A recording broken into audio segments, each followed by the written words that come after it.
Good afternoon, everyone. For those of you who do not know me, my name is Dan Patrick. I'm the Lieutenant Governor of Texas. I've been in touch with Governor Abbott today. He is out of the country on a pre-planned trade mission, but we have been in touch. And in his absence, I'm acting governor whenever he is out of the state or out of the country, and I will be overseeing the operation on what is still a hurricane, even though some thought it would be a tropical depression once it went over the Yucatan Peninsula. Even though it's still over land, it is still a hurricane Category 1 at this time. We wanted to get together today to talk about the next couple of days for a couple of reasons.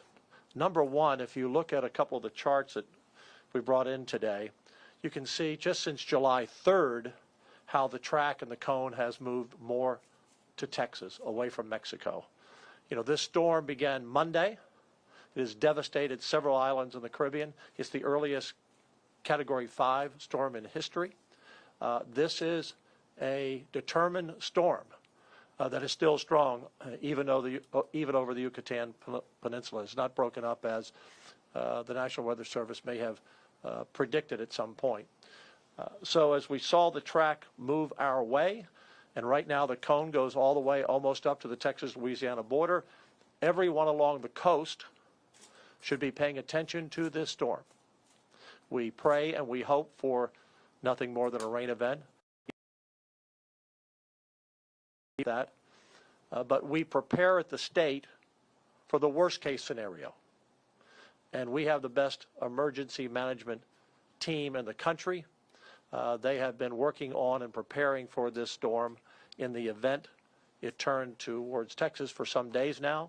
Our Chief Nim Kidd and I have been talking since about 4 o'clock yesterday morning, or sooner than that, so that we're prepared. And we want you to be prepared. In fact, one of our concerns is that we're in the middle of a July 4th holiday weekend. Not as many people are home watching the news or paying attention to the news. They're having fun at the beach or just in their backyard and enjoying their families. So if you have friends, a family who are vacationing along our coast, it might be a great idea for you to text them, call them, or email them and ask them to pay attention to the weather over the next couple of days.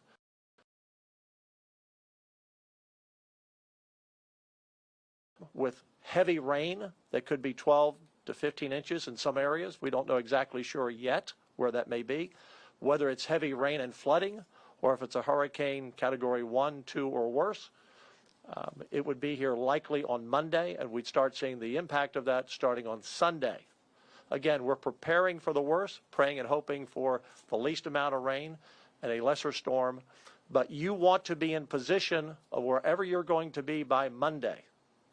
Remember, seldom does wind cause death in a hurricane. It's flooding. That's the most dangerous position for someone trying to drive in flooded waters on flooded roads.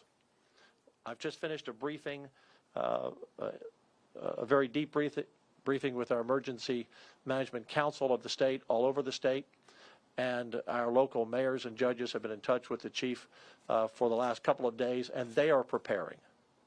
So once again, we hope and we pray for nothing more than a rain event, although that will still be heavy rain in some areas, flooding in some areas, pretty much for sure.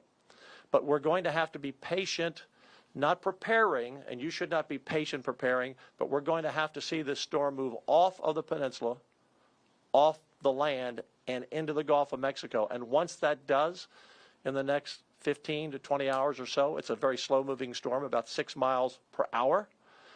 Very slow-moving storm. Once it moves into the water, the storm will tell us more of where it's heading. And we'll know to be able to pinpoint it much more than we can today. But right now, if you're along the coast from Brownsville to the Louisiana border, pay attention to this storm because you have about 2 days, the rest of today and tomorrow and some of Sunday, to prepare when it hits on Monday. With that, I'd like to turn it over to the chief of the Texas Division of Emergency Management, who is the best in the country and has been down this road many times. And I have been down this road many times with Governor Abbott as well of the storms we've had. I'll turn it over to Nim Kidd to give you a briefing, and then we can take questions at the end. Thank you, Governor. You know, our thoughts and prayers are with those that are already in Beryl's path and those that have lost loved ones, but our actions are right here in Texas. Life safety is our #1 priority. We will make sure that state agencies and resources are available to support all of our local government partners. We have been in contact, and I've texted every one of the county judges along the coast from Brownsville, Cameron County, all the way up to Matagorda County. Our goal is to make sure that they have every resource that they need from the state in order to be able to warn and protect their communities. The next thing we really need is a prepared community. And as Governor Patrick said, a lot of people are out having fun right now, and that's a good thing. And we want them to continue to do that. But we also want them to prepare. We need a prepared community, not a panicked community. Right. As the governor mentioned, we really won't know for several more hours of exactly where landfall may be, but we have high confidence that this system is coming somewhere to Texas.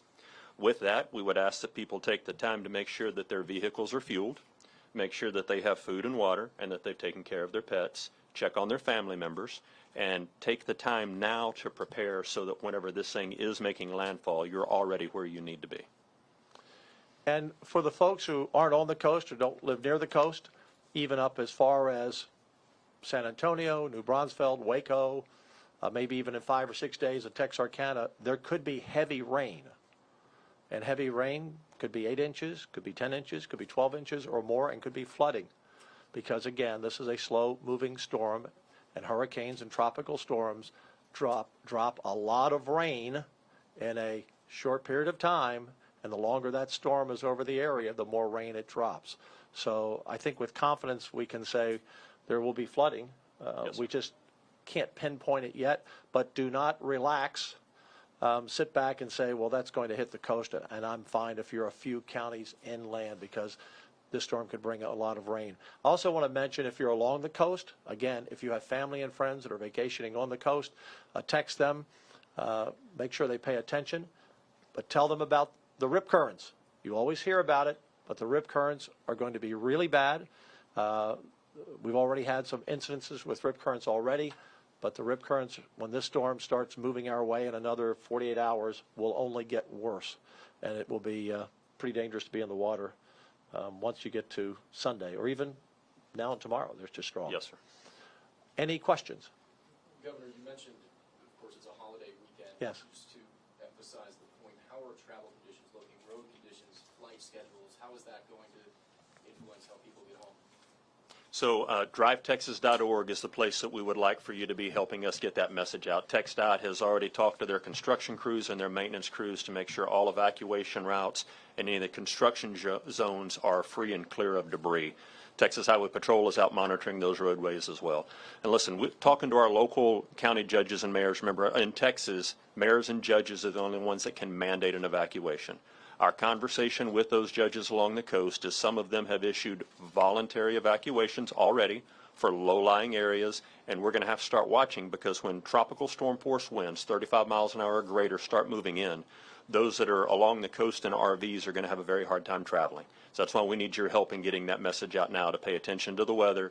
Don't let it ruin your plans, but be ready for whenever the storm comes ashore. Chief, do you anticipate Highway 77 going into contraflow, and if so, when? You know, Rudy, that's a great question. I don't anticipate that right now, because there's so much uncertainty of the storm, and we don't necessarily see the amount of storm surge yet that would require contraflow.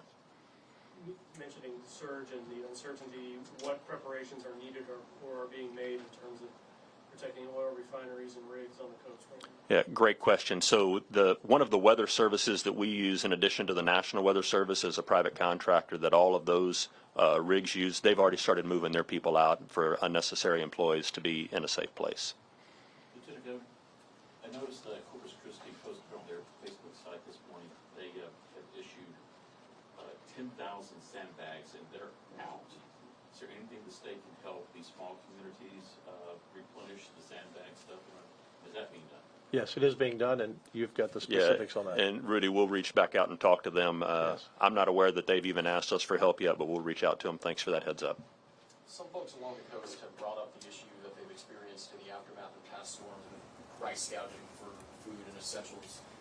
Can you elaborate on If that's the case, please notify us, let us know. The Attorney General will look into that, and let's hope that does not happen. And if it does, we'll hear about it and we'll pursue it. Can we expect landfall in inland and San Antonio area, Beryl County? We will have rain, for sure. Yeah, so we need to wait until this storm gets back out into the Gulf Yeah. to really get confidence in the forecast track of how high the wind speed will be and the pinpoint of the location. I think people, as the governor said, even inland need to pay attention come Sunday and Monday. We believe you're going to have rain all the way into the I-35 corridor. Does not mean you're going to have tropical storm or hurricane force winds. We won't know that with certainty until later this weekend. Also, for people who have tuned in, if you don't know how to check your local mayor and county judge and what's going on in your county or your cities, go to TDEM, TDEM, .texas, spelled out, TEXAS.gov. That's TDEM, TD as in Dan, TDEM.texas.gov. And you can get all of our updates there, which we're constantly updating you. We will do a following press conference if and when necessary as we know more. But we will constantly update all the information on the storm. And for your area, you can track on our website down to your area to get your local information. Just off of that, are there any areas in Central Texas that you are particularly concerned about with flooding that has happened in the past before? People should be looking out for any areas?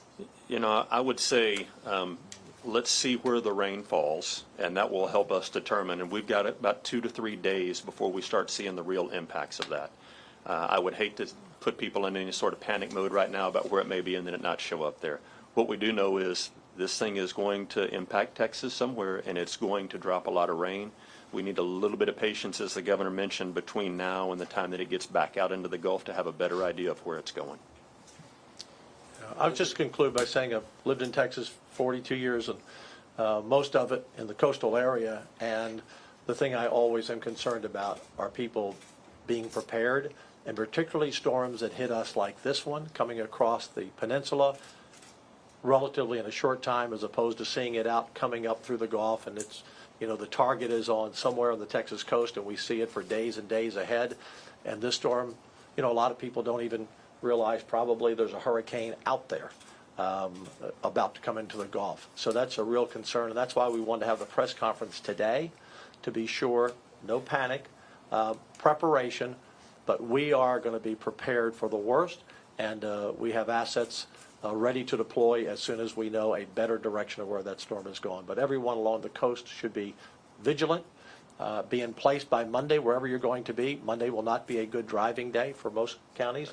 I issued a declaration, a disaster declaration earlier today for 39 counties, and as need be, we will add counties as we get more direction on that storm. So a serious weather event is coming. We don't know exactly where. Be prepared. We will be prepared. Your local mayors and county judges are being prepared. And stay safe, and God bless everyone. God bless Texas. Can you explain what that preemptive declaration does? Why is it important, and what does that do? Yeah, if I can take that, Yeah. if that's all right with you. One is it got your attention. Yes. I need your help getting the message out, Yes, right? So that's yes. one thing that it does. The second thing is it allows not only my agency, but the other state agencies on the council to go ahead and spend money that may be outside of their budget to do emergency protective measures.